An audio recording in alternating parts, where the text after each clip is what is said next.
ഇന്നാണ് ബദ്രിയുടെയും രുദ്രയുടെയും കുഞ്ഞിൻ്റെ നൂലുകെട്ട്, ഒപ്പം കുഞ്ഞിൻ്റെ പേരിടൽ ചടങ്ങും. കാളിയാർമഠം ഒരു കല്യാണ വീട് പോലെ തിളങ്ങി. നൂലുകെട്ട് ചടങ്ങ് കഴിഞ്ഞതും തന്നെ ബദ്രി കുഞ്ഞിൻ്റെ കാതലായി പേര് ചൊല്ലി, ഭരത്നാഥ്. ബദ്രിയുടെ കയ്യിലിരുന്ന് തന്നെ ആ പേര് ഇഷ്ടം ആയതുപോലെ അവൻ ചിരിച്ചിരുന്നു. ബദ്രിയുടെ സെലക്ഷനായിരുന്നു ആ പേര്. അവൻ്റെയും രുദ്രയുടെയും പേരിനൊപ്പം ചേർന്നതായിരിക്കണം മകൻ്റെ പേരെന്ന് നിർബന്ധമുണ്ടായിരുന്നു. വീട്ടിലെളുപ്പത്തിൽ വിളിക്കാൻ രുദ്ര ഇട്ടത് അല്ലു എന്നായിരുന്നു. അതുകൊണ്ട് തന്നെ എല്ലാവരും അല്ലു എന്ന് വിളിച്ച് അവനെ എടുത്ത് കൊഞ്ചിച്ച് നടന്നു. അല്ലുവിനെ എടുക്കുന്നതിനൊപ്പം പോലും അടിയാണ്. വൈഷുവും കല്ലുവും അവൻ്റെ പേരും വെച്ച് അടികൂടുന്ന തക്കത്തിൽ കാർത്തിക എടുത്തുകൊണ്ട് പോകും. പിന്നെ രണ്ടും ഒറ്റക്കെട്ടായി നിന്ന് അവളുടെ കയ്യിൽ നിന്ന് അല്ലുവിനെ വാങ്ങുന്നവരെ ഒരേ ബഹളമായിരിക്കും. രാത്രിയിൽ കുഞ്ഞിന് പാല് കൊടുത്ത് രുദ്ര ഉറക്കി കിടത്തുമ്പോഴാണ് ബദ്രി അങ്ങോട്ടേക്ക് വന്നത്. ബദ്രി വന്നതും രുദ്രയുടെ അടുത്ത് ചേർന്ന് കിടക്കുന്ന അവനെ ഉമ്മ വയ്ക്കാനും രുദ്രമെല്ലെ പറഞ്ഞു, പോയി കുളിച്ചിട്ട് വാ, എന്നിട്ട് മതി ഉമ്മ കൊടുക്കുന്നത്.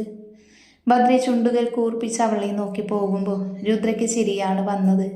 കുഞ്ഞിനെ ഉറക്കി അവൾ ബേബി ബെഡിൽ കിടത്തിയതും അവൻ അതിൽ കിടന്നുകൊണ്ടൊന്ന് ഞെളിഞ്ഞു. എന്നാൽ ഉടനെ തന്നെ രുദ്രമെല്ലെ അവനെ തട്ടിക്കൊടുത്തുകൊണ്ട് പതിയെ ഉറക്കി.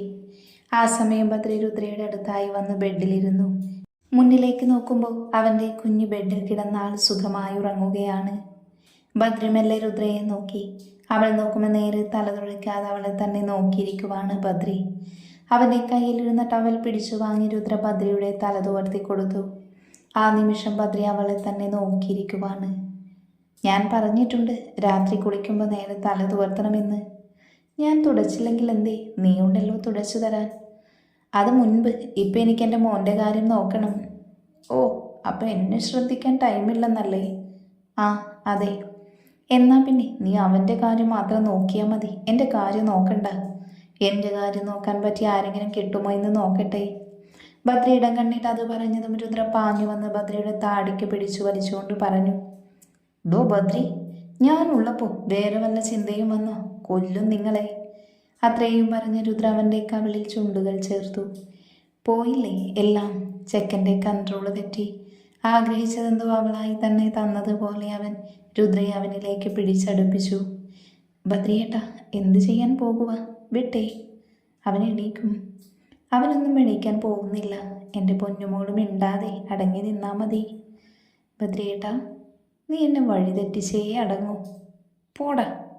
അത്രയ്ക്കായോ ഇന്ന് മോളിൻ്റെ കയ്യിൽ നിന്ന് വഴുതി പോകുന്നത്? എനിക്കൊന്ന് കാണണം. അത്രയും പറഞ്ഞ് ബദ്രി അവളുടെ കഴുത്തിൽ മുഖം ചേർത്ത് അവിടെ കടിച്ചു. രുദ്രയിൽ നിന്നും അവനെ വീണ്ടും അവളിലേക്ക് മത്തു പിടിപ്പിക്കാൻ കണക്കിന് ശ്രീൽക്കാര ശബ്ദം പുറത്തേക്ക് വന്നു. ബദ്രി അവളെ തനിക്ക് അഭിമുഖമായി നിർത്തി. ആ നിമിഷം രുദ്രയുടെ ചുണ്ടുകൾ എന്തിനോ വേണ്ടി തുടിച്ചുകൊണ്ടിരുന്നു. ബദ്രിയുടെ നോട്ടവും തന്നെ നോക്കി വിറകൊള്ളുന്ന അവളുടെ റോസിതളുകളിലായിരുന്നു. കുറച്ചു കാലം തന്നിൽ നിന്നും അകന്നു നിന്ന ആ തേനിലെ രുചിയറിയാൻ അവൻ്റെ ഉള്ളം വെമ്പി. നിമിഷങ്ങൾ പാഴാക്കാതെ അവൻ അതിലേക്ക് ചുണ്ടുകൾ ചേർത്തു വെച്ചു. മെല്ലെ അവൻ അതിൽ നിന്നും തേൻ നുണയുവാൻ തുടങ്ങി. എന്നാൽ പിന്നീട് അത് ആവേശത്തിലെത്താൻ അധിക സമയം വേണ്ടി വന്നില്ല. അവളുടെ ചുണ്ടുകൾ നാഗത്തെ പോലെ കെട്ടിപ്പുണർന്നു. ചുണ്ടിൽ ചോരയുടെ ചവർ പറഞ്ഞിട്ടും പരസ്പരം ആരും വിട്ടുമാറാൻ തയ്യാറായില്ല. അത്രമേൽ ഇരുവരും ചുംബനത്തിൻ്റെ കൊടുമുടിയിലെത്തിയിരുന്നു. രുദ്രയും കൊണ്ട് ചുണ്ടുകൾ അടർത്തി മാറ്റാതെ തന്നെ അവൻ ബെഡിലേക്ക് മറിഞ്ഞു. ഒപ്പം രുദ്രയെ ബെഡിൽ കിടത്തി അവൾക്ക് മുകളിൽ അവൻ സ്ഥാനം ഉറപ്പിച്ചുകൊണ്ട് അവളുടെ ചുണ്ടുകളെ മോചിപ്പിച്ചുകൊണ്ട് രുദ്രയെ നോക്കി. ആ നിമിഷം അവൾ ബദ്രിയെ തന്നെ നോക്കി കിടക്കുവായിരുന്നു. ബദ്രി മെല്ലെ അവളുടെ ചുണ്ടുകളിൽ പതിയെ തഴുകി. ഒപ്പം അവളുടെ ഇടുപ്പിൽ കൂടെ കൈയിട്ടൊന്ന് ഉയർത്തി കിടത്തി. അപ്പോഴും നാണത്താൽ ചുവന്ന അവളുടെ മുഖത്തോടെ തന്നെ അവനെ നോക്കി കിടന്നു. എന്നാൽ അവൾ പോലും അറിയാതെ അവളുടെ കരങ്ങൾ ബദ്രിയുടെ മുഖത്തായി ഓടി നടന്നു. അവൻ അതൊരു ചിരിയോടെ തന്നെ നോക്കി നിന്നു. പതുക്കെ അവൾ തലോടിയ കരങ്ങൾ അവൻ്റെ കരങ്ങളാൽ കെട്ടുകൾ തീർത്തു. പിന്നെ അവൻ ഒരു നിമിഷം പോലും വൈകിപ്പിക്കാതെ അവളിലേക്ക് അമരുമ്പോൾ രുദ്രഭദ്രയെ അവനിലേക്ക് വലിച്ചടുപ്പിച്ചിരുന്നു. ബദ്രി അവളുടെ കഴുത്തിൽ നാക്കുകൊണ്ട് നുണയുമ്പോൾ അവൾ കണ്ണുകൾ ഇറുക്കി അടച്ചു ബദ്രിയെ ചേർത്ത് പിടിച്ചു. അവളിലെ ഓരോ ഡ്രസ്സും അവനാൽ അഴിച്ചു മാറ്റുമ്പോൾ അവനിലെ ഡ്രസ്സ് അവളാലും അഴിഞ്ഞു പോയിരുന്നു. അവളുടെ കഴുത്തിലൂടെ അവൻ്റെ നാവും ചുണ്ടും പല്ലും താഴേക്ക് ചലിച്ചു. അവളുടെ മാറിൽ അവൻ്റെ ചുണ്ടുകൾ എത്തി നിന്നതും അവൻ അവളെ നോക്കി. കണ്ണുകൾ കൂമ്പിയടച്ച് സമ്മതം അറിയിക്കുമ്പോൾ അവൻ്റെ ചുണ്ടുകൾ അവളുടെ മാറിൽ അഭയം പ്രാപിച്ചു. ഇന്നുവരെ അറിഞ്ഞതിൽ നിന്ന് വ്യത്യസ്തമായ ഒരു രുചി അറിഞ്ഞതും അവൻ വീണ്ടും വീണ്ടും അവളുടെ മാറിൽ നിന്നും അത് നുണഞ്ഞു കുടിക്കാൻ തുടങ്ങി. രുദ്രയ്ക്ക് അവളുടെ ശരീരം ആ നിമിഷം തളർന്നു പോകുന്ന പോലെ തോന്നി. അത്രമാത്രം അനുഭൂതി അവളിലെ മാറിനെ രുചിച്ചുകൊണ്ടവൻ അവൾക്കായി നൽകിയിരുന്നു. പതുക്കെ വീണ്ടും അവൻ്റെ ചുണ്ടുകൾ താഴേക്ക് ചലിച്ചു പുക്കൾ ചുഴിയിൽ അവൻ മറ്റൊരു കാവ്യം തീർക്കുന്നത് പോലും അവളെ നുണഞ്ഞിട്ടും കടിച്ചിട്ടും അവനിലെ ഇഷ്ടം അറിയിച്ചു.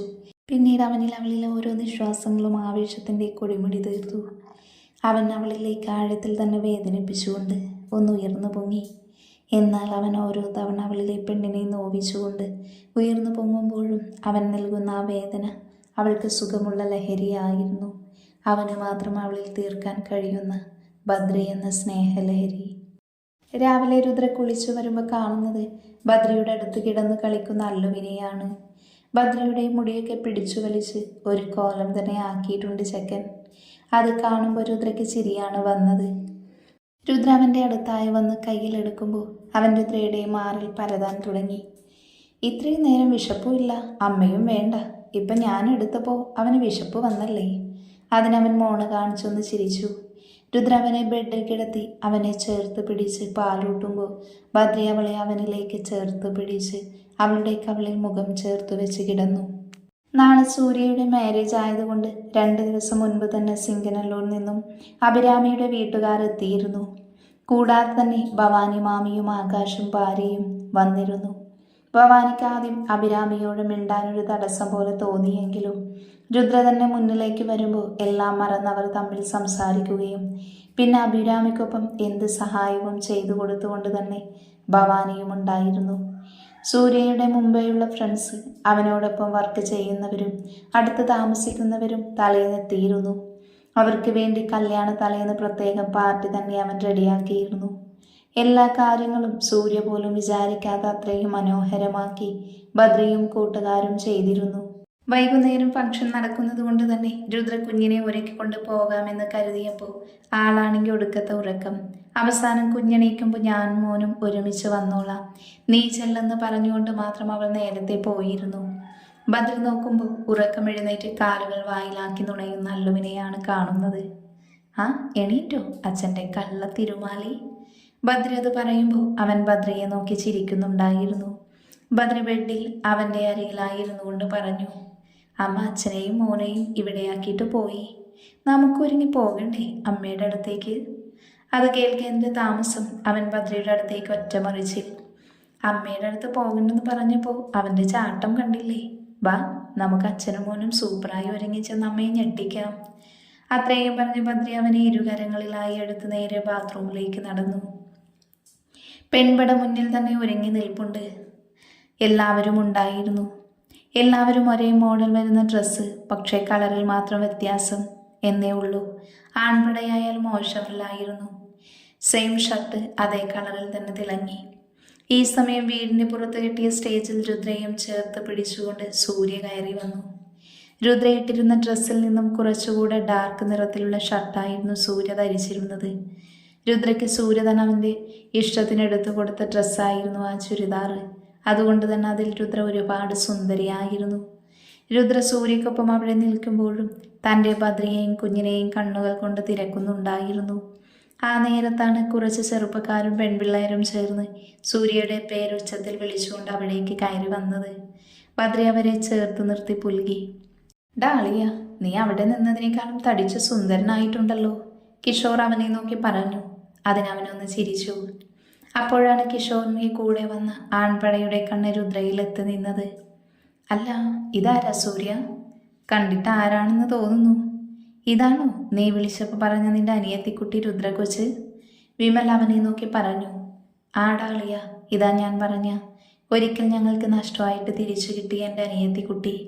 അത് പറയുമ്പോഴും അവനൊരു കരം കൊണ്ട് രുദ്രയെ അവനിലേക്ക് ചേർത്ത് തന്നെ പിടിച്ചിരുന്നു. എന്നിട്ടാണോടാ മഹാഭാവി ഞങ്ങളെ നിന്റെ പെങ്ങൾക്ക് പരിചയപ്പെടുത്താത്തത്? പരിചയപ്പെടുത്തി കൊടുക്കടാ. അപ്പോൾ തന്നെ ഒരു ചിരിയോടെ സിദ്ധു എല്ലാവരെയും പരിചയപ്പെടുത്തി. എടാ സിദ്ധു, ഞാനൊരു കാര്യം ചോദിച്ചാൽ നിനക്കൊന്നും തോന്നല്ലേ? ആദ്യം നീ ചോദിക്ക്. അത് പിന്നെ, നിന്റെ പെങ്ങള് സിംഗിളാണോ? അതെന്താ ഇപ്പോൾ നീക്ക് എൻ്റെ പെങ്ങൾ സിംഗിളാണോ എന്ന് അറിഞ്ഞിട്ട് കാര്യം? ഓ, എനിക്ക് നോക്കാനല്ല. നിനക്ക് ഇങ്ങനെ ഒരു പെങ്ങളുള്ളത് ഞാൻ ഇപ്പോഴല്ലേ അറിഞ്ഞേ. ഞാൻ നേരത്തെ കെട്ടിയോണ്ട് ഇനി ഒന്നും ചെയ്യാൻ പറ്റില്ല.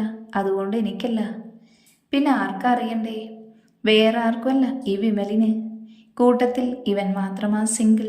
നിന്റെ പെങ്ങൾ കാണാൻ നിന്നെ പോലെയല്ല, സുന്ദരിയും. കൂടാതെ അവൾ നിന്റെ പെങ്ങളുമായതുകൊണ്ട് ആൾക്കെവിടെയോ ഒരു സ്പാർക്ക് തോന്നിയെന്ന്. നോക്കുന്നു നിന്റെ അളിയനായിട്ട് ഇവനെ. നിന്റെ പെങ്ങളെ ഇവന് കെട്ടിച്ചു കൊടുത്ത നിന്റെ ലോട്ടറിയല്ലേ ഇവൻ? ഓഹോ, ആണോ? ഞാനൊന്ന് ആലോചിക്കട്ടെ. കേട്ടോ, തൽക്കാലം നീയൊക്കെ വന്നതല്ലേ ഉള്ളൂ. ചെന്ന് വല്ലതും കഴിക്ക്. അപ്പോഴേക്കും അവരെല്ലാവരും കൂടെ കഴിക്കാൻ പോകുമ്പോൾ വിമൽ തിരിഞ്ഞു നോക്കിയ രുദ്രയെ നോക്കി ചിരിക്കാൻ മറന്നില്ല. നമുക്ക് ഭദ്രയെ തട്ടിയിട്ട് ഇവനെ നിനക്ക് നോക്കിയാലോ? നല്ല പയ്യനാടി. സൂര്യ അത് പറഞ്ഞതും അവൻ്റെ വയറ്റിൽ ഒറ്റ ഇടി കൊടുത്തുകൊണ്ട് പറഞ്ഞു, എന്നാ പിന്നെ നിങ്ങളുടെ ചൈതന്യെ കെട്ടിച്ചു കൊടുക്ക്.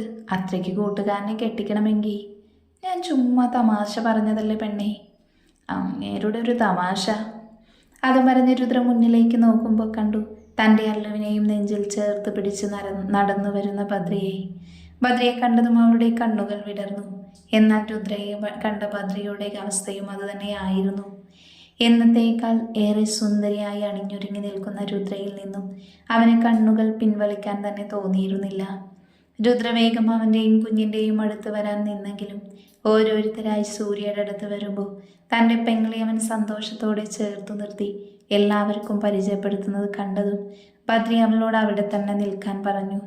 രുദ്ര അപ്പോഴും ഇടയ്ക്കിടെ ബദ്രിയെ നോക്കിക്കൊണ്ട് തന്നെ ഇരുന്നു. ഒരുവിധം തിരക്ക് മാറിയതും രുദ്ര ബദ്രിയുടെ അടുത്തേക്ക് വരാൻ നിന്നതും വിമൽ അവളുടെ അടുത്തേക്ക് നടന്നു വന്നു.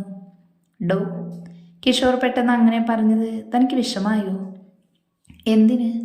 അല്ല, എനിക്ക് വേണ്ടി തന്നെ ചോദിച്ചില്ലേ അത്? ഓ, അത് പിന്നെ. രുദ്ര എന്തോ പറയാനായി വന്നതും കുഞ്ഞുമായി ബദ്രി അവരുടെ പിറകിലായി വന്നിരുന്നു. ബദ്രിയെ ഒന്ന് ചൊടിപ്പിക്കാനായി അവൾ പറഞ്ഞു, അല്ല, ഏട്ടൻ എന്നെ തന്നെ കെട്ടണമെന്ന് തോന്നാൻ എന്താ കാരണം? രുദ്ര അത് വിമലിനോട് ചോദിക്കുമ്പോൾ ബദ്രിയുടെ മുഖം ചുളിഞ്ഞു. അതിന് കാരണം സൂര്യയാണ്. അവനും ഞാനും തമ്മിലുള്ള ബന്ധം അങ്ങനെയാ. ഞാൻ പലപ്പോഴും അവനോട് പറഞ്ഞിട്ടുണ്ട്, നിനക്കൊരു പെങ്ങളുണ്ടായിരുന്നെങ്കിൽ ആർക്കും കൊടുക്കാതെ ഞാൻ തന്നെ കെട്ടിയേനെ എന്ന്. എന്തായാലും എൻ്റെ ആഗ്രഹം വെറുതെ ആയില്ല. ഞാൻ ആഗ്രഹിച്ചതിലും വലിയ സുന്ദരിയായിട്ടുള്ള ഒരു പെങ്ങൾ തന്നെ സൂര്യയ്ക്കിപ്പോൾ കിട്ടിയില്ലേ? രുദ്ര ആ നിമിഷം ഭദ്രയെ നോക്കി. അവനെ വലിച്ചു കീറാൻ കണക്കിന് മുഖം ദേഷ്യത്തിൽ വെച്ച് നിൽക്കുന്ന ഭദ്രയെ കണ്ടതും അവൾക്ക് ചിരിയാണ് വന്നത്. അല്ല, താനൊന്നും പറഞ്ഞില്ല. എന്നെ കെട്ടാൻ സമ്മതമാണോ? അത് പിന്നെ സൂര്യേട്ടനും ഓക്കെ ആണെങ്കിൽ എനിക്കും ഓക്കെ. രുദ്ര ഒരിക്കലും അങ്ങനെ പറയുമെന്ന് ഭദ്ര കരുതിയിരുന്നില്ല. ഭദ്ര ദേഷ്യത്തിൽ വിമലിൻ്റെ അടുത്ത് വരാൻ നിന്നതും അല്ലു അവൻ്റെ കയ്യിലിരുന്ന് കരയാൻ തുടങ്ങി. കാരണം കുറച്ചു നേരമായി ആള് വല്ലതും കഴിച്ചിട്ട് വിഷന്നിട്ട് ചെക്കൻ രുദ്രയെ നോക്കി കരയുന്നുണ്ട്. ഈ നേരം വിമൽ അവളോടിപ്പോൾ വരാമെന്ന് പറഞ്ഞു പോകുമ്പോൾ രുദ്രഭദ്രയുടെ അടുത്ത് പോകാൻ നിന്നതും അവൻ കുഞ്ഞിനെയും കൊണ്ട് പോയിരുന്നു. അതിൽ നിന്ന് തന്നെ ആളോട് പിണങ്ങിയുള്ള പോക്കാണെന്ന് അവൾക്ക് മനസ്സിലായി. ഭദ്ര കുഞ്ഞിനെയും കൊണ്ട് വന്നത് ലക്ഷ്മിയുടെ അടുത്താണ്. അവൻ പറഞ്ഞത് പ്രകാരം കുറച്ച് പാൽ ചൂടാക്കി നീഡിൽ ബോട്ടിലാക്കി നിൽക്കുമ്പോൾ അത് അല്ലുവിൻ്റെ വായിൽ വെച്ചു കൊടുത്തു. ആദ്യം അത് വേണ്ടെന്നുള്ള രീതിയിൽ ആൾ തട്ടിമാറ്റിയെങ്കിലും രണ്ടാമത്തെ തവണ ആൾ വിശപ്പിൻ്റെ കാഠിന്യത്തിൽ കുടിക്കാൻ തുടങ്ങി. ആ നേരത്താണ് സൂര്യയുടെ ഫ്രണ്ട്സിനൊപ്പം വന്ന 2 പെൺപിള്ളേർ അങ്ങോട്ടേക്ക് വന്നത്. അല്ലുവിനെ നീഡിൽ ബോട്ടിൽ വായിൽ വെച്ച് കുടിപ്പിക്കുന്ന ഭദ്രയെ കണ്ടതും അവർ അവൻ്റെ അടുത്തായി വന്ന് നിന്നുകൊണ്ട് ചോദിച്ചു, ഞങ്ങൾ ഹെൽപ്പ് ചെയ്യണോ ഏട്ടാ? വേണ്ട, ഇതെനിക്ക് പറ്റുന്നേ ഉള്ളൂ. അല്ല, ഏട്ടൻ സൂര്യയുടെ റിലേറ്റീവാണോ? പേരെന്താ? ബദ്രിനാഥ്. ഓ, സ്വീറ്റ് നെയിം. ഏട്ടൻ്റെ പേര് പോലെ തന്നെ ഏട്ടനും. അത് കേട്ടതും ബദ്രി അവരെ ഒന്ന് നോക്കി. ഇത് ഏട്ടൻ്റെ മോനാണോ? അതെ. അത് പറയുമ്പോൾ രണ്ടിൻ്റെയും മുഖമൊന്ന് ചെറുതായി മങ്ങി വന്നു. വാവയുടെ പേരെന്താ? ഭരത്നാഥ്. Nice name. അല്ല, വാവയുടെ അമ്മ എവിടെ? അപ്പോഴേക്കും ബദ്രി പറയാൻ വന്നതും സിദ്ധു അങ്ങോട്ടേക്ക് വന്നുകൊണ്ട് പറഞ്ഞു, അല്ല, കുറേ നേരമായല്ലോ നിങ്ങളുടെ സംസാരം. എന്താ അറിയണ്ടേ? ഞാൻ പറഞ്ഞു തന്നാൽ മതിയോ? അത് വേറൊന്നുമല്ല, വാവയുടെ അമ്മ എവിടെയെന്ന് ചോദിക്കുമായിരുന്നു. അതാണോ? വാവയുടെ അമ്മ ഇവിടെയില്ല. എവിടെ പോയി? വേറെ കെട്ടിപ്പോയി. സിദ്ധു അത് പറഞ്ഞതും ബദ്രി അവനെ നോക്കി. എന്നാൽ സിദ്ധു ഉള്ളിലെ ചിരി മറച്ചുകൊണ്ട് തന്നെ പറഞ്ഞു, അവൻ്റെ ഭാര്യയ്ക്ക് ഇവനെ വേണ്ടെന്ന്. ഇവന് പണവുമില്ല സൗന്ദര്യവുമില്ലെന്ന് പറഞ്ഞ് ഡിവോഴ്സ് ചെയ്തു പോയി. പാവം, ആരും ഒരു ജീവിതം കൊടുക്കാനില്ലാതെ അവൻ്റെ കൈക്കുഞ്ഞിനെയും കൊണ്ട് കഷ്ടപ്പെടുക. അവരെന്ത് സ്ത്രീയാണ്?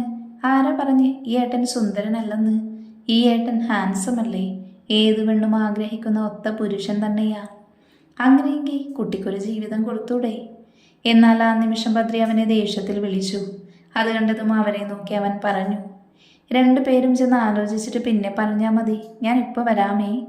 അത്രയും പറഞ്ഞ് സിദ്ധു ബദ്രിയെ നോക്കാതെ മുങ്ങാൻ നിന്നതും ബദ്രി വിളിച്ചു പറഞ്ഞു, സിദ്ധു നിൽക്കുന്നതാ നിന്റെ നല്ലത്, ഇല്ലെങ്കിൽ നിന്റെ അവസാനമായിരിക്കും.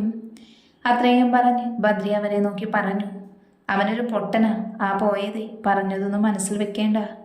അത്രയും പറഞ്ഞ് കുഞ്ഞിനെയും കൊണ്ട് പോകുമ്പോൾ രണ്ടും ബദ്രിയെ തന്നെ നോക്കി നിന്നു.